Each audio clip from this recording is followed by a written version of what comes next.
한번 따라 하실까요? 우리를 온전케 하시는 예수를 바라보라.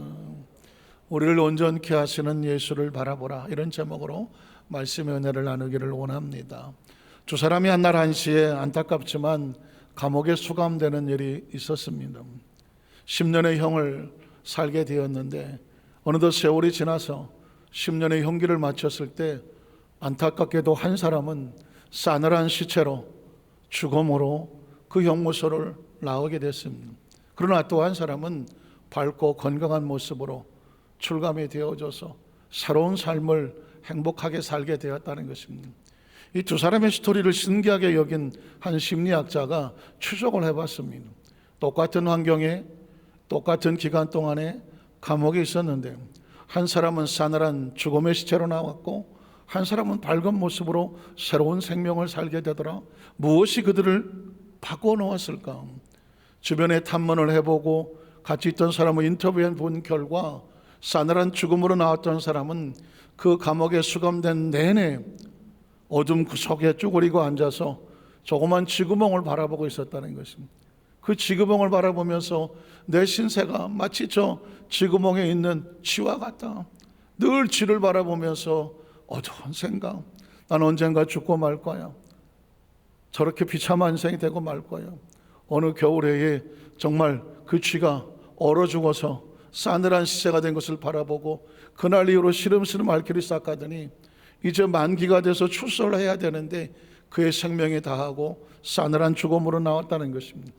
그런데 건강한 모습으로 나온 사람을 보니까 늘 주변 사람이 말하기를 저 사람은 늘 하늘을 바라보더라는 것입니다. 하늘의 밝은, 때로는 바람을 바라보고 구름을 바라보고 날아가는 새들을 바라보고 그리고 교도소 안에 방에 들어와서도 항상 창문을 바라보더라는 것입니다. 창문에 보이는 구름을 바라보고 새들을 보면서 난 언젠가 이곳에서 나가면 밝게 살 거야. 저 구름처럼 새들처럼 자유롭게 살 거야. 그래서 항상 몸과 마음을 새롭게 다지고 준비하더니 정말 출감하게 될 때는 새로운 사람이 되어서 새 인생을 살게 되더라는 것입니다. 그 심리학자가 결론 내린 것은 그것입니다. 사람은 무엇을 어떻게 바라보느냐에 따라서 그 사람의 운명이 달라지더라는 겁니다. 어쩌면 너무 뻔한 이야기 같고 우리가 너무나 잘 아는 이야기 같지만 우리의 삶 속에서 과연 그렇게 살아가는가? 이것은 또 다른 문제인 것입니다. 우리는 성경 속에서 하나님은 우리를 어떻게 바라보실까? 또 우리는 하나님을 어떤 모습으로 바라봐야 되는가? 이런 바라봄의 관점은 아주 중요하거든요. 성경을 읽다가 히브리서 12장 1절에 보니까 깜짝 놀랐습니다. 예수님의 모습을 우리에게 이렇게 소개하고 있기 때문입니다. 이러므로 우리에게 구름같이 둘러싼 허다한 증인들이 있다. 이건 혼자만의 이야기가 아닙니다. 믿음의 선배들이 모두 다 증인들이 되어주는데 그 다음 절을 보면 모든 무거운 것과 얽매기 쉬운 죄를 이 어두움을 벗어버리고 때로 힘들고 어려움이 있다고 할지라도 인들에서 우리 앞에 당한 경주를 끝까지 달려가라.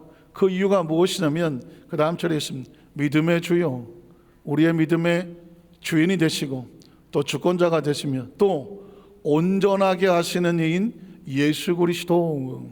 예수님이 어떤 모습인지 아시겠습니까? 우리의 삶을 온전하게 하신다는 거죠. 우리의 삶을 온전하게 하신다. 예수님을 구주로 믿으시면 아멘 하시기 바랍니다. 예수를 믿으면 예수님께서 우리에게 어떤 생각을 갖고 계시는가, 예수를 통하여 하나님 우리에게 어떤 생각을 바라보고 계시는가 정확하게 선포하고 있습니다. 하나님은 우리를 온전하게 하시기 원하십니다. 그래서 예수님을 보내주시고 예수를 통하여 우리 모두가 어떻게 된다? 온전하게 된다는 것입니다. 그 예수를 바라보라. 예수님조차도 그는 그 앞에 있는 기쁨을 위하여 온전하게 할 그의 백성들을 위해서 십자가를 참아내시고 부끄러움을 개의치 아니하시더니 하나님 보좌 우편에 온전하게 앉으셨느니라. 오늘은 말씀을 함께 상고할 때 하나님께서 우리를 바라보시는 관점과 우리의 모습을 온전케 하시는 예수를 통해서 우리의 온전한 소망을 함께 꿈꾸기를 주님의 이름으로 축복합니다. 우리는 첫 번째로 하나님께서 창조하시는 세상을 바라보시는 관점입니다. 하나님은 세상을 창조하시고 저와 여러분도 창조하시고 어떤 관점을 가지셨을까 궁금하지 않습니까? 창세기 1장 3절로 4절에 보면 하나님이 이르시되 빛이 있으라 하시니 빛이 있었고 빛이 하나님의 보시기에 좋았다는 겁니다. 전 성경 속에서 모두가 은혜의 말씀이지만 가슴을 설레게 하는 게 뭐냐면 하나님이 보시기에 좋았다라는, 한번 따라 하실게요. 하나님이 보시기에 좋았다라는 것입니다. 우린 여기서 완전함과 온전함을 발견합니다. 하나님이 계획하시고 구상하시고 설계하시고 작정하시고 그리고 짠 하고 세상의 창조로 드러내셨는데 얼마나 완전하냐면, 얼마나 온전하냐면 하나님의 생각에 딱 맞는 거예요. 하나님 보시기에 너무 기뻐하시고 좋았다고 말씀하는 것입니다. 여러분, 하나님이 보시기에 좋아야 그게 축복입니다. 하나님이 보시기에 좋으면 얼마나 가슴 설레는 것입니다. 그래서 그 다음 절에 계속 찾아보고 싶은 것은 뭐냐면 계속 하나님은 그 창조를 해놓으시고 보시기에 너무 좋다라고 말씀합니다. 9절로 10절에도 보니까 하나님이 이르시되 천하의 물이 한 곳으로 모이고 묻이 드러나라 하시니 그대로 되니라. 하나님이 묻을 땅이라 부르시고 모인 물을 바다라 부르시니 하나님 보시기에 좋았더라. 그대로 되니 그대로 된 것이 너무 보기에 좋았다고 말씀합니다. 11절로 12절은 말합니다. 하나님이 이르시되 땅은 풀과 씨 맺는 채소와 각기 종류대로 씨 가진 열매 맺는 나무를 내라 하시니 그대로 돼요. 하나님 말씀하시면 그대로 돼요. 땅이 풀과 각기 종류대로 씨 맺는 채소와 각기 종류대로 씨 가진 열매 맺는 나무를 보니 하나님 보시기에 좋았더라는 것입니다. 여러분, 세상에 이거부터 놀라운 일이 있습니까? 하나님이 보시기에 좋으면 세상 말로 게임 끝 아닙니까? 그 이상에 뭐가 필요합니까? 하나님 보시기에 좋으면 그게 최상의 축복입니다. 그런데 그 창조하시는 모든 과정 속에서 성경은 한마디로 끝내지 않냐고 계속 그대로 되는 과정 속에서 하나님 보시기에 좋은 이 세상을 말씀하고 있는 것이죠. 그 다음 절에 보면 17절로 18절에 보니까 하나님이 그것들을 하늘의 궁창에 두어 땅을 비추게 하시며 낮과 밤을 주관하게 하시고 빛과 어둠을 나누게 하시니 하나님 보시기에 좋았다는 것입니다. 그러니까 우주 만물은 우연히 다리다가 자기들끼리 그냥 어쩌고 그냥 막 우두둑하고 부딪혀서 그게 뭐 결합이 돼서 움직이는 존재가 아닙니다. 하나님께서 치밀하게 계획하시고 세밀하게 설계하시고 정확하게 만드시고 완전하게 온전하게 움직일 수 있도록 만들어 놓은 것이 세상이고 우주고 생명이거든요. 하나님 보시기에 그대로 되니까 너무 보기에 좋더라, 이렇게 말씀하는 것입니다. 20절로 21절에 보니까 하나님이 새 물들은 생물을 번성하게 하라. 땅의 하늘의 공창에는 새가 나르라 하시고 하나님의 큰 바다 짐승들과 물에서 번성하여 움직이는 모든 생물을 그 종류대로 날개 있는 모든 새를 그 종류대로 창조하시니 하나님이 어떻게 보시기에 바라보시고 좋았고 만족하셨다는 것입니다. 여러분, 하나님 보시기에 좋았다는 그 대상 가운데 저와 여러분이 있다는 사실을 아십니까? 하나님께서 우리를 보시고 참 좋다, 별로 반응이 없으신데 막 우주가 막 쾅쾅거리고 난리를 쳐야 돼. 막 하늘에 별도 반짝거리고 막 이래야 되는데 하나님이 저와 여러분을 보시고 보시기에 어떻게 좋았더라. 지금 24절 25절에 보면 하나님이 제 땅은 생물을 그 종류대로 내되 가축과 기는 것과 땅의 짐승을 종류대로 내라 하시니 그대로 되니라. 하나님 땅의 짐승을 그 종류대로 가축을 그 종류대로 땅에는 모든 것을 그 종류대로 만드시 하나님 보시기에 좋았더라 하는 것입니다. 여러분, 하나님 보시기에 좋았다는 곳에 저와 여러분이 창조의 피조된 속에 들어있으니 저와 여러분을 보시기에 좋았다는 것은 최상의 축복입니다. 6.25 전쟁이 끝난 다음에 얼마나 많은 어린아이들이 해외로, 저 미국으로, 유럽으로, 그 다른 나라로 입양이 됐습니까? 정말 가슴 아픈 사연이죠. 세월이 지나서 입양된 사람들이 이제 성인이 되어졌습니다. 그 사람들은 어느 곳에 있든지 세 가지 생각을 가지고 있습니다. 첫 번째 생각은 뭐냐면 내가 태어난 나라는 어떤 곳인가, 내 뿌리, 내 부모는 어떤 사람인가, 뿌리를 찾아가고 있습니다. 그들이 독립을 하고 여유가 생겨지게 되면 그들은 비행기를 타고 대한민국으로 날아옵니다. 그리고 어떻게든지 내가 어디서 태어났으며 나를 낳아준 부모는 어떤 사람인지 자신의 존재의 뿌리를 찾기를 원하는 것입니다. 허탕을 치더라도 자기가 태어난 곳을 걸어보기도 하고, 그리고 이렇게 말하더라고요. 내년에 다시 오겠다. 그리고 두 번째는 뭐냐면 자기의 부모를 만나고 나는데 꼭 묻고 싶은 질문이 있는 것입니다. 왜 나를 버렸느냐. 사실 그들이 듣고 싶은 것은 버렸다는 소리를 듣고 싶은 것이 아니에요. 어쩔 수 없는 상황 가운데 그렇게 할 수밖에 없는 선택, 그 선택의 내용이 무엇인지를 알고 싶은 것입니다. 왜냐하면 부모가 버렸다고 생각을 하면 자신의 존재는 살아갈 가치가 없어지거든요. 그러나 어쩔 수 없는 선택이라고 생각한다면 상황을 이해를 하고, 그러면 자신의 존재에 대한 새로운 목적을 발견하게 되고, 난 버려진 존재가 아니거든, 선택에서 어쩔 수 없이 내가 입양된 거거든, 자신의 존재에 대한 정체성을 가지게 되죠. 그리고 세 번째는 뭐냐면, 이렇게 성장하여 찾아온 자기를 그 부모가 어떻게 생각할까 하는 것입니다. 정말 기쁨과 감사함으로 나를 맞아줄까? 환영해줄까? 아니면 부끄러워하고 창피스러워하며 안 만나주면 어떻게 하지? 이런 마음을 갖게 됩니다. 사람은 누구나 자신의 존재에 대해서 가장 소중한 사람, 나를 어떻게 생각할까에 대한 궁금함이 있는 것이거든. 마치 자기를 낳아준 부모에 대한 것이라면 절박하지 않겠습니까? 그때 여러분 어떻겠습니까? 어떤 부모는 정말 기쁨으로 맞아주는 부모, 그런데 어떤 부모는 내가 그 아이를 어떻게 보느냐고 끝까지 안 맞아주는 부모도 있더라고요. 사랑하는 성도 여러분, 저와 여러분이 하나님 안에서 나와서 이 세상을 살다가 하나님 앞에 가면 질문하고 싶은 거 있지 않겠어요? 하나님 나를 어떻게 생각하세요? 궁금하지 않으신가요? 저는 그런 생각이 들더라고요. 하나님은 나를 어떻게 생각하실까? 한번 따라 하실게요. 하나님께서는 우리를 어떻게 생각하실까? 부족하고 모자라고 정말 부끄러운 거 투성인데 불구하고 하나님은 나를 어떻게 생각하실까? 마치 탕자가 마음을 새롭게 고치고 아버지께로 돌아갈 때 아버지가 나를 어떻게 생각할까? 난 아버지를 아버지라고 부를 수가 없어. 그냥 종이라도 여기 달라고 해야지. 그런 심정 아니겠습니까? 그런데 여러분, 성경에 보니까 아버지가 그 탕자를 끌어안고 내 아들이 돌아왔다 기뻐하고 즐거워하자면 너무 보기에 좋은 거 아니겠습니까? 오늘 저와 여러분의 존재 자체가 지금까지 살아오고 부족하고 모자라고 그렇지만 그 모습 그대로 하나님 보시기에 좋으신 거예요. 우리가 예수를 구주로 믿고 하나님의 자녀로서 하나님 앞에 서며 예비하는 이 시간도 하나님 보시기에 어떻더라? 좋을 수밖에. 두 번째로, 믿음의 사람들에게 하나님은 온전케 하심을 바라보라고 말했습니다. 다시 말해서 하나님의 사람들은요, 계속 하나님과 같은 꿈을 꾸고 하나님 보시는 것을 같이 바라보게 하셨다는 것입니다. 창세기 12장 1절로 4절을 보면 야훼께서 아브라함을 선택하셨죠. 그리고 선택한 다음에 이렇게 말씀합니다. 너는 너희 고향과 친척과 아버지를 떠나서 내가 내게 보여줄 땅을 가라니. 도대체 하나님께서는 왜 이렇게 지시하셨을까요? 하나님께서 아브라함에서 준비하시고 보여주는 땅은 뒤집어 말하면 아브라함의 미래의 꿈이 있는 것이거든요.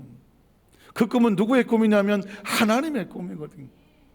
이 말을 해석하면, 아브라함아, 내가 너를 위해서 이 아름다운 땅을, 젖겨울인 땅을 준비해서 그 땅을 바라보고 내가 얼마나 좋았는지 몰라. 이제 내가 너를 선택해서 이제 내가 너에게 원하는 것은 뭐냐? 너도 내가 바라보는 땅을 같이 바라보자. 그리고 그 땅을 같이 따라가자. 그곳에 내가 아름답게 사는 모습을 내가 보기를 원하거든. 네가 행복해하는 모습을 내가 보기 원하거든. 이게 하나님이십니다. 그래서 내가 보여주는 땅으로 가라. 그러면 어떻게 될까요? 하나님의 꿈이죠. 내가 너로 큰 민족을 이루고 네게 복을 주어 내 이름을 창대하리니 너는 뭐가 된다? 복이 될 것이다. 너를 축복하자 내가 복을 내리고 너를 저주하자 내가 저주하리니 땅의 모든 족속이 너로 말미암아 복을 얻을 것이다. 누가 기뻐합니까? 이걸 미리 바라고 계시는 하나님의 기쁨은 차고 넘치는 것이고요. 이렇게 말씀하신 하나님은 얼마나 설레일까요? 아브라함에게 내가 너를 위해 이런 땅을 준비해서 이런 축복을 준비해서 내가 보는 이 축복을 같이 바라보면 돼. 너는 내가 바라보는 걸 같이 바라보고 따라오기만 하면 돼. 믿고 의지하면 돼. 그러면 이 꿈이, 이 축복이 너의 축복이 될 것이야. 나는 네가 이 땅에서 그렇게 복을 받는 모습을 바라보고 있는 그 모습만 바라봐도 내가 너무 좋다. 여러분, 그런 거 아니겠습니까? 자식이 행복하면 누가 행복합니까? 자식이 행복하면 자식이 행복하겠죠. 정말 자식이 정말 좋은 일이 생겨서 기뻐하고 즐거워하면 정말 자식은 행복하죠, 당사자. 그러나 그 자식을 보고 행복하는 누가 행복합니까? 부모가 행복하죠. 할머니, 할아버지도 행복하고. 하나님은 저와 여러분이 아름답게 축복된 그 땅을 같이 바라보고 그 축복된 땅에서 기뻐하고 행복해하는 모습을 하나님이 바라보시고 행복하게 하시는 건, 사실은 하나님이 행복하기를 원하시는 거죠. 자기 백성을 그렇게 준비하는 것 아니겠습니까? 창세기 13장 14절로 18절에 보니까 롯이 아브라함을 떠나는 야훼께서 아브라함에게 이르시되, 하나님은 또 계획이 있잖아요. 너는 눈을 들어서 어떻게 너 있는 곳에서 북쪽과 남쪽과 그리고 동쪽과 서쪽을 어떻게 해라? 바라봐봐. 왜 바라보라고 하시나요? 이게 내가 너한테 준비한 곳이거든. 내가 미리 바라본 곳이거든. 너를 위해서 준비한 곳이고, 네가 이곳을 바라보면서 이 땅의 주인이 돼서 이곳을 멋지고 아름답게 번성하며 장세하고 강대하고 충만한 모습을 내가 미리 바라봤거든. 네가 그렇게 바라보는 모습을 보기만 해도 누가 좋다? 내가 좋잖아. 기억하십니까? 운이 좋고 팔자가 좋아서 그냥 요행으로 구걸해서 하나님 나 한 숟갈만 주세요, 한 입만 주세요가 아니라니까요. 하나님께서 우리에게 풍성하게 주시고 우리가 행복해하는 모습을 하나님이 보시고 기뻐하는 거예요. 그게 하나님이십니다. 서쪽을 바라보라. 그러면 어떻게 될까요? 보이는 땅을, 같이 바라볼 수 있는 그 땅을 내가 너와 네 자손에게 줄 테니 영원하게 이르리라. 그 영원하게 이루어지는 축복의 모습을 바라보고 이스라엘 땅, 이스라엘 백성은 행복하겠죠. 복이 넘치겠죠. 그러나 더 행복한 사람이 누구예요? 하나님이시라니까요. 하나님은 자기 백성이 복되고 번성하고 영원 있는 것을 기뻐하고 보시기에 좋으신 것이죠. 그 다음 7번 뭐라고 말합니까? 내가 내 자손이 땅에 티끌 같게 할 것이다. 사람의 땅에 티끌을 능히 셀 수 있을진데 내 자손도 셀 수 있을 것이다. 너는 일어나 그 땅을 종과 행으로 두다니어 다시 바라봐. 그러면 내가 그것을 너에게 주리라. 주고 싶어서 안달하시는 하나님의 모습이 보이십니까? 주고 싶어서, 자기 백성에게 주고 싶어서, 지금 영문도 모르고 동서남 뭐가 어떻게 될지도 모르는 아브라함을 선택하셔서 내가 너를 준비한 거야, 너 보고 있지, 같이 바라보고 따라오면 돼. 나는 네가 이 땅의 주인이 되어주고 이 땅에 그래서 복을 누리기를 원한다고 말씀하는, 성경은 그런 이야기로 가득 차고 나갔습니다. 창세기 15장 3절로 5절에 보니까 아브라함이 또 이르되 주께서 내게 씨를 주지 않았으니, 이 이야기는 뭘까요? 바라보지를 못하는 것이죠. 하나님의 축복을 같이 바라보지 못하니까 어떻게 됩니까? 낙심이 오죠. 좌절이 옵니다. 자식도 없고 이 나이에 내가 뭘 어떻게. 이 이야기는 뭐냐면 하나님이 바라보게 하신 것을 같이 바라보지 못하면 사람은 절망하고 좌절하고 낙심하게 되는 것입니다. 믿음이란 그런 것이거든요. 하나님의 꿈을 같이 바라보지 못하면 하루아침에도 무너지는 것이거든요. 하나님 바라보는 꿈을 같이 바라보는 것은 말씀을 듣다가 갑자기 영 안이 열려지게 되고 영의 귀가 열려지게 되어지고 말씀을 듣는 가운데 성령께서 감동을 주셔서 마음의 소원을 주시고 기쁨을 주시고 미래에 대한 기대를 갖게 하시는 그것이 올라오면 그게 은혜가 되는 것입니다. 내 집에서 길린 자가 내 상속자가 아무것도 안 보이니까. 자, 그랬더니 그 다음 절에 보니까 야훼의 말씀에 그에게 말하실 때 그 사람이 내 상속자가 아니라 네가 바라보는 것은 잘못 본 것이다. 새로운 것을 바라보라. 네 몸에서 날 자가 내 상속자가 되리다. 하나님은 지금 새로운 것을 이미 바라보고 계시는 것입니다. 우리가 보지 못하는 것을 바라보고 계시는, 내 눈에는 안 보이고 내 귀에는 안 들리고 내 손에는 잡히지 않지만 이미 하나님께서는 네 몸에서 태어날 상속자를 내가 바라보고 있으니 네 눈에 보이지 않는다고 절망하지 마라. 네가 나야 할 것은 내가 바라보는 것을 같이 바라보자. 한번 따라보세요. 내가 바라보는 것을 같이 바라보자. 함께 바라보자. 그게 뭐라고요? 믿음이라고 하는 것입니다. 내 몸에서 날 자가 내 상속자가 되리라 하시고 그를 이끌고 밖으로 나가는 것입니다. 설레이지 않습니까? 바라보지 못하는 캄캄한 안에서 벗어나와서 이러시되 뭐라고 말합니까? 하늘을 우러러 무별을 셀 수 있나? 하늘의 별을 바라보라는 것입니다. 하늘의 별을 바라보라. 하늘의 별들이 막 들어차지 않았겠습니까? 또 그에게 이르시되 내 자손이 이와 같으리라. 이게 말하는 소위 말하는 바라봄의 법칙이죠. 하나님께서 아브라함에게 하늘을 바라보면 무시 많은 별들이 보이잖아. 내 자손이 이와 같을 것이야. 텐트 안에 장막 안에 들어있으면 깜깜해서 아무것도 안 보이잖아. 그게 네가 바라본다고 해서 네 눈에 안 보인다고 해서 없는 게 아니야. 네가 텐트 안에 있으면 별이 바라보이지 않지만 텐트 바깥에 나와서 하늘을 바라보면 밤하늘에 별들이 가득하거든. 네가 말씀을 벗어나서 홀로 있으면 아무것도 없는 것지만 말씀을 붙잡고 하늘을 바라보면 하늘의 축복은 별과 같이 많거든. 그게 하나님의 약속입니다.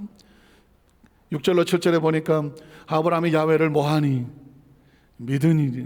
믿으니를 다른 말로 말하면 하나님이 바라보게 하시는 것을 다시 바라보니 어떻게 될까요? 하나님께서 이를 의로 여기시더라. 의가 딱이 아닙니다. 우리가 바라볼 수 없는 것을 하나님이 바라보게 하시고, 우리가 믿을 수 없는 거 하나님이 믿게 하시고, 우리가 들을 수 없는 거 하나님이 듣게 하시고, 그것을 같이 바라보고 듣고 믿음으로 고백할 수 있는 것, 이걸 뭐라고 말한다? 의로움이라고 하는 것입니다. 의라 뭐냐? 하나님을 인정했어요. 하나님의 능력을 인정하고, 하나님의 계획을 인정하고, 하나님의 꿈을 인정하고, 하나님이 바라보시는 것을 같이 바라보고 그것이 나의 삶 가운데 이루어질 줄로 믿습니다. 이 고백을 가지고 있는 것을 뭐라고? 네가 참 의롭구나. 라고 말씀하는 것입니다. 그 다음 절을 보면 그래서 또 그에게 이르시되 나는 이 땅을 내게 주어 소유를 삼게 하려고. 잘 보십시오. 이미 하나님은 목적은 뭐냐면 아브라함이 아무런 계획이 없을지 몰라도 나는 이미 작정하고 이 땅을 너와 내 자손에게 소유를 삼게 하려고 미리 바라보고 준비하고 너에게 보여주러 온 갈대의 우리에서 이끌어낸 누구라고요? 하나님. 여러분, 저와 여러분의 삶을 살며 이 땅에 태어나서 여기까지 오면서 제가 지난 금요철 예배도 그런 고백을 했습니다. 우리가 태어날 것을 알았습니까? 남자와 여자가 될 줄 알았습니까? 부모가 누군지를 알았습니까? 형제가 누군지를 알았습니까? 대한민국이 태어날 줄을 알았습니까? 그것도 어디 뭐 경기도, 전라도, 뭐 광부, 어디 뭐 경상도, 충청도를 알았습니까? 이 시대에 태어날 줄을 알았습니까? 태어나서 산다는 의미를 알았습니까? 자식이 뭐 이런 내게 준 자식이 이런 자식이 생길 걸 내가 알았습니까? 궁극적인 건 뭐냐면 내가 태어났는데 내가 죽는다는 사실을 알았습니까? 존재를 생각하면 아무것도 없는 거예요. 그러면 존재 자체에 전적으로 계획하고 설계하시는 분은 하나님일 수밖에 없는 거고, 여기까지 살아온 것도 살아온 게 어떻게 살아왔나 보면 하나님일 수밖에 없는 것이고, 앞으로 미래의 5분 앞을 알겠습니다. 미래는 아무런 뭐 계획도 하고 예측은 하겠지만 그러나 내가 예측대로 됩니까? 전혀 예측이 안 되는 거예요. 전혀. 그럼에도 불구하고 우리는 어떻게 살아갑니까? 하나님께서 우리를 그 땅에 들어가 소유를 삼게 하려고 하나님의 계획이 있기 때문인 것입니다. 저와 여러분의 미래의 소망이 있는 것은 뭐냐? 하나님의 무엇이 있다? 계획이 있어요. 다시 읽어볼까요? 나는 이 땅을 내게 주어 소유를 삼게 하려고. 아직 이루어진 건 아니에요. 미래의 계획이에요. 이게 누구 계획입니까? 하나님의 계획이에요. 아브라함도 모르고 아무도 몰라요. 그런데 하나님은 알고 계세요. 그래서 그걸로 그 계획으로 끌고 가고 초대하고 있는 것입니다. 가는 길이 조금 힘들고 어렵고 낙심될 수도 있을지 모르겠지만 하나님은 그렇게 하시겠다는 것입니다. 그게 나다. 오늘 저와 여러분이 믿는 하나님은 바로 우리의 미래를 계획하신 하나님, 미래를 예비하신 하나님, 이끌어 가신 하나님, 믿으시면 아멘 하시기 바랍니다. 창세기 17장 4절 8절에 보면 그래서 보라 내 언약이 너와 함께 있으니 너는 여러 민족의 아버지가 될 것이다. 이건 하나님이 보시는 거예요. 보십시오. 하나님의 말씀은 하나님이 보고 계시는 것입니다. 그럼 그 말씀을 우리에게 왜 하실까요? 너도 보라는 것입니다. 너도 바라보라는 것입니다. 자, 내 언약이 너와 함께 있으니 너는 여러 민족의 아버지가 될 것이다. 그 다음 절에 보면 이제후로는 내 이름을 아브라함이라 하지 말고 아브라함이라고 하리니 뜻이 뭐라고요? 그 다음 절 이는 내가 너를 여러 민족의 아버지가 되게 할 것이다. 사람이 바라보게 되면 뭐 하게 될까요? 말을 하게 됩니다. 그 사람의 말을 들어보면 그 사람이 그렇게 말할 때는 뭘 본 거예요. 뭘 봤으니까 그렇게 말을 해. 뭘 들었으니까 그렇게 말을 하거든요. 말은 독자적으로 존재하지 않습니다. 뭘 봐야 말이 되고 뭘 들어야 말이 되고 뭘 생각해야 말이 되거든요. 지금 하나님께서 아브라함에게 말씀하실 때는 아무것도 안 보고 말씀하실 수는 없어요. 하나님이라도 하나님께서 바라보셨기 때문에 넌 여러 민족의 아버지가 될 것이다 라고 바라봤기 때문에 말하는 것입니다. 그래서 아브라함에게 그 입술을 바꿔버려요. 지금 내가 그 뭘 같이 바라본다면 이제후로 내 이름은 아브라함이 아니라 아브라함이다. 여러 민족의 아버지가 될 것이다. 그러니까 오늘 저와 여러분이 여기서 입술의 고백이 너무너무 중요하다고 말하는 이유는 뭐냐면 믿음으로 바라보는 사람은 믿음의 언어를 하고 원망과 불평을 바라보는 사람은 그 입이 원망과 불평이 나올 수밖에 없다. 그 사람은 왜 자꾸 부정적이만 얘기할까? 부정적인 것을 바라보았기 때문입니다. 그 사람은 절대 긍정과 믿음의 언어를 할까? 그 사람은 긍정적인 것을 바라보았기 때문입니다. 그래서 여러분 철저하게 긍정은 긍정으로 모이고 부정은 부정으로 모이는 것을 할 수 있으면 절대로 그래서 까마귀 노는 곳에 모여가지 마라, 백노야 가지 마라고 옛 시인이 말했던 이유는 뭘까요? 이게 오염이 되기 때문에 끼리끼리 놀고 유유상종이 돼. 그래서 여러분 절대 긍정, 절대 믿음, 절대 감사, 절대 은혜, 우리가 이 절대 순종으로 찾아갈 이유는 뭐냐면 이게 우리의 삶을 믿음으로 끌고 가기 때문이라는 사실입니다. 자, 그래서 하나님은 계속 이 아브라함의 입술을 바꾸죠. 입술의 고백을 바꾸는 건 다른 게 아닙니다. 바라보는 것을 바꾸는 것이죠. 여러 민족의 아버지가 되게 하면이라. 내가 너로 심히 번성하게 하리니. 보이십니까? 말은 뭐라고요? 본 것을 말한다. 하나님은 지금 아브라함의 미래를 보고 있다. 내가 너로 심히 번성하게 하리니. 그냥 공허한 말이 아니죠. 보고 말씀하는 것입니다. 그런 말씀은 너도 내가 보는 것을 보고 같이 아멘으로 따라오라는 것입니다. 내가 내게서 민족들이 나게 하며 왕들이 내게로부터 나오리라. 내가 내 언약을 나와 너 및 내 대대 후손 사이에 세워서 영원한 언약을 삼고 너와 네 후손의 뭐가 되리라? 하나님이 되리라. 내가 너와 내 후손에게 내게 고려한 이 땅 곧 가나안 온 땅을 준다고 말했죠. 하나님이 보고 가만히 보면 하나님이 하시는 말씀과 사람이 듣는 말하고는 차이가 있죠. 뭐가 차이가 나냐? 시차가 나요. 시차가. 하나님은 미래를 말씀하는데 보고 말씀하시고, 사람은 미래가 보이지 아니하니까, 미래의 눈으로 볼 수 없으니까 무엇을 통해서 본다? 하나님의 약속의 말씀을 믿음으로 바라보는 것이죠. 믿음으로 바라보는 것이죠. 그러니까 하나님의 말씀을 전혀 믿음으로 바라보지 못하는 사람은 하나님의 말씀이 공허하게 들리는 것이고, 하나님의 말씀을 들으면서 믿음으로 미래를 바라보게 되면 그 말씀을 통해서 미래에 소망을 갖게 되는 것입니다. 하나님은 계속 미래에 소망을 주잖아요. 가나안 온 땅을 내게 주어서 영원한 기업이 되게 하고 나는 그들의 뭐가 되리라? 하나님이 되리라. 15절로 16절에 보면 사라 입술도 바꾸죠. 하나님 또 아브라함에게 이르시되 네 아내 사레는 이름을 사레라 하지 말고 사라라 하라. 자, 새롭게 바꿔보는 거죠. 내가 그에게 복을 주어 그가 내게 아들을 낳아주게 하며. 보이십니까? 하나님은 보고 말씀하시는 거죠. 내가 그에게 복을 주어 그를 여러 민족의 어머니가 되게 하리니 민족의 여러 왕이 그에게서 뭐하리라? 나으리라. 보이십니까? 안 보이십니까? 당시에 사례나 아브라함은 안 보일 것입니다. 저 나이가 90이 된 하나님 좀 농담이 심하십니다. 왜 이렇게 얘기할까요? 안 보이니까. 근데 하나님은 보고 말씀하시는. 그럼 하나님을 믿으려면 어떻게 되느냐? 말씀을 통해서 믿음으로 바라보고, 믿음으로. 왜? 하나님은 보고 말씀하시는. 내 눈에 안 보이고 귀에 안 들려 손에 안 핀다고 해서 없는 것은 아니라는 것입니다. 계속 성경은 이어져 나갑니다. 17절로 19절에 보니까 아브라함이 엎드려서 뭐 했다고? 웃었어요. 웃을 수밖에 없어요. 어떤 분은 아마 설교를 들으면서 웃을 수도 있습니다. 목사님, 지금 내 형편과 처지나 지금 상황을 잘 모르셔서 하는 얘기인데 난 복하고 관련이 없습니다. 난 힘들고 어렵고요. 내 처지가 돼 보이시면 아마 그럴 수 있으실 수 있을 거예요. 왜냐하면 인간이라고 하는 것은 봐야 믿고, 잡아봐야 믿고, 맛을 봐야 알고, 겪어봐야 자꾸 그걸 사실이고 팩트라고 생각하거든요. 그런데 신앙은 아닙니다. 하나님이 보는 것을 말씀을 통해서 같이 바라보고 믿습니다 라고 고백할 때 그걸 믿음이라고 말하는 거예요. 아브라함이 웃는 이유가 뭐죠? 안 보이니까. 안 보이니까. 웃으며 마음속으로 이르되 뭐라고 말합니까? 100세 된 사람이 어찌 자식을 낳을까? 사라는 90세니 어찌 출산하리요? 하고 아브라함이 하나님께 아뢰되 이스마엘이나 하나님 앞에 살기를 원하나이다. 극히 인간적이죠. 참 성경은 극히 인간적입니다. 믿음의 조상 아브라함이면 하나님께서 그렇게 말씀하셨을 때 할렐루야 아멘입니다, 100세지만 90세지만 나올 줄로 믿습니다 하고 이렇게 나갔더라 그러면 아브라함이 얼마나 영웅처럼 보이겠습니까? 그러나 성경은 극히 인간적입니다. 아브라함의 연약한 모습, 믿음 없는 모습을 그대로 보여주는 것이죠. 그러면 하나님께서 뭐라고 말씀하실까요? 하나님이 이르시되 아니라 네가 보는 것과 내가 보는 것과는 차이가 있다. 내가 보는 것은 뭐냐? 네 아내 사라가 내게 아들을 낳을 것이다. 이름까지 지었죠. 너는 그 이름을 이삭이라고 해라. 내가 그와 언약을 세우리니 그 이삭을 통해서 그의 후손들이 약속이 영원까지 이루어지게 된다는 것입니다.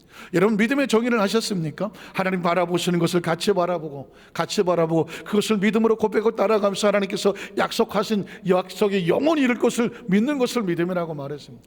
그럼 어떤 분이 이렇게 말할지 모릅니다. 목사님 지금 말씀하신 것은 아브라함의 이야기 아닙니까?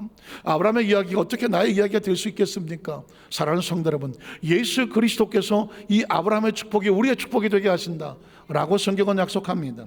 갈라디아서 3장 13절로 14절에 보면 그리스도께서 우리를 위하여 저주를 받은 바 되사 율법의 저주에서 우리를 속량하셨으니 기록된 바 나무에 달린 자마다 저주 아래 있는 자라 하였음이라. 이는 그리스도 예수 안에서 in Christ, 예수 그리스도 안에서 뭐가 되냐? 아브라함의 복이 누구의 복이 됩니까? 이방인까지 넘쳐나가서 우리에게 우리로 하여금 무엇을 받게 합니까? 믿음으로 말미암아 성령의 약속을 받게 하려 합니다. 예수를 구주로 믿으면서 아멘 하시기 바랍니다. 예수님은 이 아브라함의 축복이 우리의 축복이대로 연결해 주시는 분이에요. 그래서 여러분, 마지막 세 번째로 십자가로 우리를 온전케 하시는 예수 그리스도의 모습을 바라보자는 것입니다. 사실은 광야에서 이미 하나님께서는 이스라엘 백성들에게 십자가의 모형을 보여주었습니다. 민수기 21장 4절로 6절에 보면 백성이 호르산에서 출발하여 홍해길을 따라 에돔 땅을 우회하러 갔다가 길로 말미암아 백성이 어떻다고요? 마음이 어땠다고요? 상했어. 이스라엘 백성은 이렇게 기대했던 것 같아요. 우리를 애굽에서 끄집어냈으면, 홍해수를 멋지게 가르고 왔으면, 그래도 정말 뭐 벤츠 2층 3층짜리 리무진 버스를 가지고 그냥 가나안 땅으로 쭉 가야 마땅하지 않느냐, 아니면 그냥 고속도로로 쭉 가야 마땅하지 않느냐. 그런데 하나님께서 끌고 가시는 걸 보니까 막 광야에서 이리 가고 저리 가고 막 가다 보니까 뭐 고기도 없고 또 뭐 길은 험하고 힘들고, 그래서 막상 가나안 땅에 대한 기대보다도 가는 길이 힘들어. 그래서 이스라엘 백성들이 가는 길로 말로 뭐가 왔더라? 마음에 섭섭이가 들어왔다. 여러분, 마음이 서운하면 뭐가 내려온지 아십니까? 범 내려온다. 범이 아니라 뱀이 내려옵니다. 하나님의 계획 안에서 마음이 서운하고 섭섭하고 상하면, 그래서 그의 마음속에 하나님에 대한 서운함이 생기면 뭐가 찾아온지 아십니까? 불뱀이 찾아옵니다. 그 다음 절에 보니까 뭐라고 말합니까? 백성이 하나님과 모세를 향하여 원망하되 어찌하여 우리를 애굽에서 인도하여 내어 이 광야에서 죽게 하는가? 이곳엔 먹을 것도 없고 물도 없도다. 우리 마음에 이제는 이 하찮은 음식도 싫어하노라 하매. 뭐가 내려온다고요? 야훼께서 불뱀들을 백성 중에 보내어 백성을 물게 하심으로 이스라엘 백성 중에 죽은 자가 많다. 신앙생활을 하면서 여러분, 절대적으로 철저하게 우리 마음에 독버섯처럼 피어오르지 못하게 해야 될 게 뭐냐? 서운함입니다. 이스라엘 백성이 어떤 기적을 체험하고 나왔는데 광야 지나다가 길이 좀 서운하다. 서운한 건 딴 게 아닙니다. 내가 생각하는 기대와 맞지 않을 때 인간은 서운함을 느낍니다. 난 이걸 기대했는데 애에게 이해밖에 안 돼? 날 무시하나? 이러면 마음이 서운해지는 거거든요. 이스라엘 백성은 지금 엄청난 기적에서 나왔다는 사실을 잃어버리고, 하나님이 보여주시게 준비한 그 땅에 대한 기대도 잃어버리고, 당장 눈앞에 있는 길이 좀 험하고 음식이 시원치 않다고 마음이 상하고 있습니다.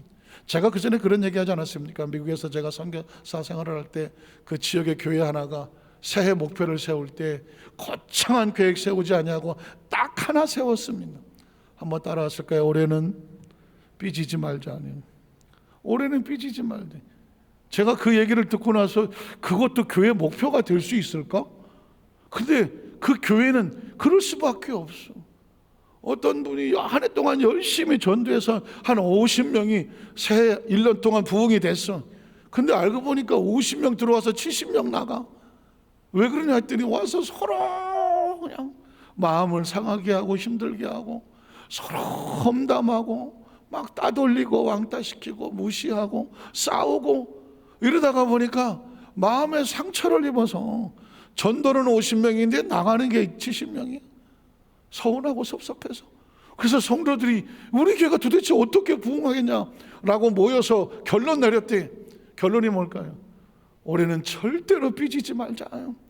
여러분, 서운하면, 옛날 최대슬 목사님 살아계실 때는 뭔가 입이 나와서 이러고 다니면요, 기억하시죠? 등짝 딱 치고 금식 3일, 심한 건 금식 7일도 했어요. 오죽하면 기도원에 가서 최대슬 목사님 만날까봐 도망 다녔다는 스토리가 많아요. 딱 봐서 눈이 얼굴에 감사기만 없으면 무조건 금식일이거든. 그런데 여러분, 일리가 있는 게 뭐냐면 그 마음이 상하고 힘들 때 금식하고 나면 세상에 다 필요 없어. 그냥 다시 시작하는 은혜밖에 없는 거예요. 그래서 여러분, 절대적으로 서운하고 섭섭하면 안 돼. 혹시 여러분 이스라엘 백성을 보십시오. 하나님이 서운하지, 모세가 서운하지, 어쩌자가 끌고 나왔냐고 그러지, 자기들의 삶 자체가 원망과 불평이지. 그래서 어느 교회 학자는 이렇게 말합니다. 성도들에게 만약에 혹시라도 교회나 공동체 안에 서운하고 섭섭한 마음이 생기거든 하나님의 메시지로 알아라. 교회에 뭔 서운함이 있느냐? 날더러 교회에 더 중보 기도해 주라고 하는구나. 금식하며 작정을 해서 교회를 해주라. 교회 사역자들에게 혹시 불편하고 좀 서운함이 생기면 기도해 주라고 하는구나. 하나님께서 나에게 이런 마음을 주는 것은 더 중보 기도해 주라고 하는구나. 공동체 안에 혹시 성도와 성도 간에 혹시 불편하고 힘든 게 생기면 저 사람에게 기도줄을 나에게 기도해 주라고 나에게 보낸 사인이구나. 교회 안에서 그런 문제가 생겨날 때 서로 피차에 기도하기로 작정한다고 하면, 서운한 것이 아니라 기도하기로 작정한다고 하면 섭섭이는 한 길로 왔다 몇 길로 도망갈까요?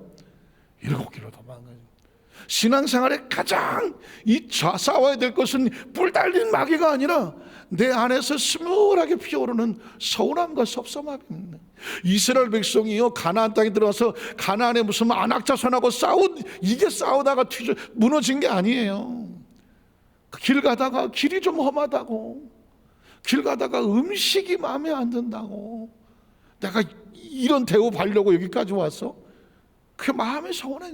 그런데 여러분 기억하십시오. 서운하면 뭐가 달가오느냐? 범 내려온다니까. 자세히 보니까 범이 아니라 불뱀이 내려옵니다. 이스라엘 백성이 거기서 원망과 불평과 서운함으로 하나님에 대해 원망하던 이스라엘 백성들이 불뱀에 물려서 죽는 자가 많아졌습니다. 그래서 어떻게 합니까? 7절로 9절에 보니까 백성이 모세에게로 말하되 우리가 야훼와 당신을 향하여 원망함으로 범죄. 알기는 뚫어지게 알아. 또 원망이 뭐다? 범죄거든요. 서운함과 섭섭함도 정확히 말하면 범죄입니다. 하나님 앞에서, 하나님 공동체 안에서 하나님에 대한 원망은, 서운함은 죄로 이어질 수밖에 없잖아요. 이스라엘 백성이 그랬거든요. 원망함으로 범죄하여 싸우니 어떻게? 야훼께 기도하여 이 뱀들을 우리에게서 떠나게 하소서. 모세가 백성을 위하여 기도하매 야훼께서 모세에게 이르시되 불뱀을 만들어 장대에 매달아 불린 자마다 그것을 보면 살리람. 정확히 말하면 놋뱀으로 불뱀처럼 만든 거죠. 모세가 놋뱀을 만들어 장대 위에 다니 뱀에 물린 자가, 한번 따라 하실까요? 놋뱀을 쳐다본 즉 모두 살더라. 왜 불뱀에 물리면 죽고 놋뱀을 쳐다보면 살까요? 불뱀은 원망이죠. 원망은 뭘까? 하나님이 보시는 걸 같이 바라보지 못하는 것입니다. 놋뱀을 쳐다보라는 얘기는 하나님이 계획하신 것을 같이 바라볼 수 있는 믿음의 회복이거든요. 그러면 어떻게 한다? 살더라는 거예요. 크리스찬은요, 하나님이 바라보는 것을 같이 바라봐야 살아요. 그 바라보게 하시는 것이 뭐냐? 예수 그리스도죠. 요한복음 3장 13절 14절에 보니까 하늘에서 내려온 자 곧 인자 외에는 하늘에 올라간 자가 없느니라. 모세가 광야에서 뱀을 든 것 같이 인자도 십자가에 달려 들릴 것이다. 놋뱀을 쳐다본 자가 살았던 것처럼 십자가에 달려 이신 예수 그리스도를 믿고 바라보는 자가 어떻게 될 것 같아요? 살 거라고 말씀하는 거죠. 인자도 들려야 하리니, 그 다음 주 이는 그를 믿는 자마다 뭐하게? 영생을 얻게 하는. 믿는다는 단어가 상실 추상적으로 들렸거든요. 정확하게 되죠. 하나님이 보시는 걸 같이 바라보고, 그래서 지금 내 생각과 마음과 사고가 달라도 하나님이 약속하실 바라보고 내가 믿습니다. 같이 따라갈 수 있는 것, 보고 따라가고 말할 수 있는 것, 이걸 뭐라고 말한다? 믿음이라고 말하는 겁니다. 예수를 보고 하나님의 꿈을 꾸고, 예수를 보고 하나님에 대한 믿음을 고백하고, 예수를 보고 예수님을 같이 따라가서 하나님 있는 곳에 같이 가는 것, 이걸 뭐라고 말한다? 믿음이라고 말합니다.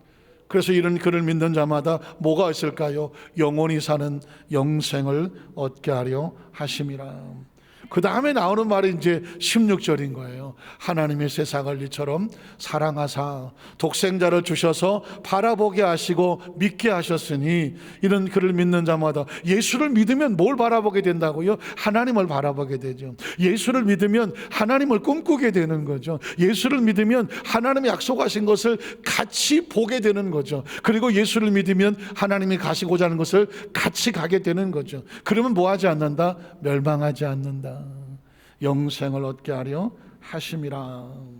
그래서 예수님께서는 십자가를 통하여 우리가 함께 불렀지만 죄인은 소자야 안심하거라 내가 죄사함을 받았는 이름. 그 죄로부터를 온전케 하잖아요. 혈루증 걸린 그 여인 따라 평안히 가라 내 믿음이 너를 구하였느니라 그랬습니다. 연약한 120문도에게는 오순절 마가다락방에 성령 바람으로서 그래서 성령을 부어주신 이유가 뭐예요? 회복이잖아요. 온전케 하시는 거잖아요. 베세다 광야에 그 비워진 곳을 오병의 기적으로 채우는 이유가 뭘까요? 새로운 회복이잖아요. 온전하게 하시는 거잖아요. 이 영생이란 뭘까요? 사망의 무너진 존재를 부활하여 영원히 하는 회복이지 않습니까? 그래서 제가 이 찬양을 부르다가 보니까 하나님의 성령께서 감동을 주셔서 찬양을 작사하고 작곡한 곡이 한 10여 곡이 되더라고요. 그 중에 8곡을 지난 한 10개월 가까이 작업을 하고 해서 음반이 이제 드디어 이번 주에 나온다는 거예요. 케이스가 되어서 뭐 인쇄도 되고 녹음도 되고 해서 제가 이제 수도 없이 들어봤는데 정말 우리 성도들에게 내어놓아도 또 어디 내어놓아도 야 괜찮다 할 정도로 잘 되어졌어요. 그런데 문제는 뭐냐면 이 이제 CD처럼 나왔는데 이 CD가 지금 요즘 젊은 사람은 CD가 또 없어요. 그런데 또 그 음반을 CD로 작업을 안 하면 뭐가 어떻게 나오는지를 보지를 못해. 그래서 어렵게 결정을 해서 CD를 만들어서 이번 주일에 가지고 나오는데 우리 성도들에게 이걸 어떻게 나눠줄 거냐 하는 것이죠. 생각 같아서는 그냥 다 그냥 무리로 나눠드리고 싶어요. 그런데 제가 마음에 서원한 게 하나 있거든요. 하나님, 이 CD가 나왔을 때에 우리 성도들이 기쁜 마음으로, 그때 당시 그랬어요. 제 마음에 기쁜 마음으로 다 사주실 것이다. 그러면 그것이 헌금이 되어져서 우리 청년생계회와 중고등부 우리 다음 세대, 코로나 때문에 움직이지 못하지만 새롭게 좀 움직여지게 될 때에 그들이 좀 더 마음껏 그 사역하는 데 쓰여질 수 있도록 헌금을 제가 작정을 했거든요. 헌금이 드려지기를 원합니다. 그러니까 성도님들이 그 CD를 구입해서 사주셔서 또 전도하고 다른 사람에게 연결해 주면 뭐가 되느냐? 다음 세대를 위한 헌금이 되는 거거든요. 그래서 원래 처음에는 한 50%만 헌금을 하고 그 50%는 다음 작업을 하는데 좀 자본을 할까 하다가 하루 종일 힘들었어요. 하루 종일. 그래서 제가 결정을 내렸어요. 아니다. 이번에 CD에서 우리 성도님들께서 정말 감사함으로 구입해서 동참해 주시면 그냥 전액을 50%가 아니라 전액을 우리 청년선교회 그리고 중고등부 사역하는데 그 필요한 선교 자금으로 쓰도록 제가 결정을 했습니다. 그리고 금액도 보통 CD 하나에 뭐 만 원, 15,000원인데 어렵고 힘든 사람도 살 수 있도록 아주 그냥 절반으로 해서 5,000원 했어요. 5,000원. 그래서 5,000원만 있으면 CD 하나를 구입해서 보실 수 있고 헌금에 동참하실 수 있도록 해서 이 모든 것은 성령님이 역사하시고 성령님이 만드셨으니 그래서 성령님께서 만약에 CD가 다음 주에 나오게 되면 그것을 혹시 보시게 되거든 성령님의 작품이고 우리에게 교회의 자랑이 될 수도 있고 그래서 전도와 선교의 자금으로 여러분이 함께 동참해 주시면 모든 금액은 우리 청년 선교와 우리 중고등부의 다음 세대 선교를 위해서 쓰여질 거라고 동참하시는 선교의 손길이 됩니다. 그 손길의 주인공으로 많이 참여해 주시기를 주의를 부탁을 드리고 마지막까지 잘 나와서 이 어려운 때에 대한민국은 물론이고 전 세계의 수많은 크리스찬들에게 이 찬양이 들려지고 고백이 되어져서 힘을 얻고 또 하나님의 역사가 나타나는 그런 은혜가 임하시기를 주의 이름으로 축원합니다. 기도하겠습니다. 하나님 아버지 감사합니다.